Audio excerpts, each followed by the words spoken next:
Hi there. We're Wayland Additive Limited. We're a UK-based company.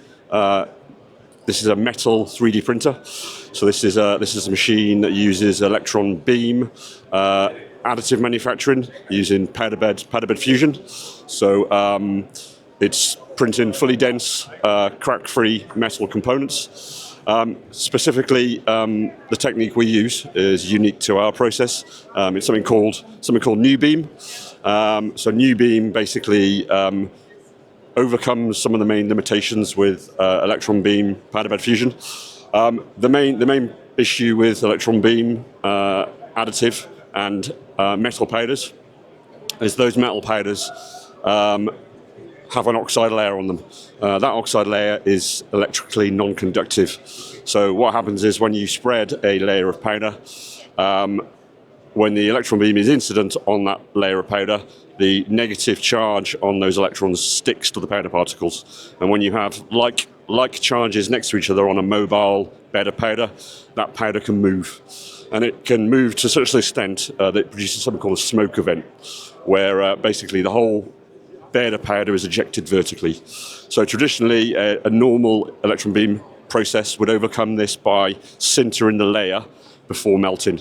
That sintering basically creates a fused layer, mechanically stable and electrically conductive.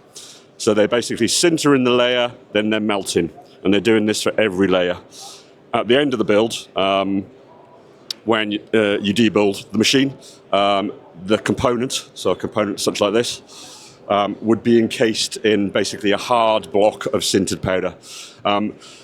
That has impact on basically powder reusability. It degrades the powder, affects the powder morphology, affects its recyclability. It also limits complexity in the part geometry, because internal channels you will have sintered powder. We overcome this limitation by basically flooding the entire powder bed in a flux of positive ions. Those positive ions are there then to basically be pulled in and neutralize that negative charge accumulation. So we remove the requirement to sinter. So at the end of our build, we have a component that's encased in loose powder. This has a huge benefit in terms of machine process stability. It increases powder reusability. It also assists us in keeping the build at an elevated temperature. Elevated temperature assists with reducing residual thermal stresses in the part. So our process is basically already kind of annealed. The part comes out fully stress relieved. So we term this process NuBeam. It stands for Neutral Beam Technology. It's still fundamentally an electron beam powder bed fusion process, but it overcomes some of the main limitations with it. We've existed as a company since 2019. This is our production machine, Calibre 3. We have 3 of these with customers. 6 of these with customers. 3 in Germany, 1 in the UK with the Royal Air Force, and 2 in North America.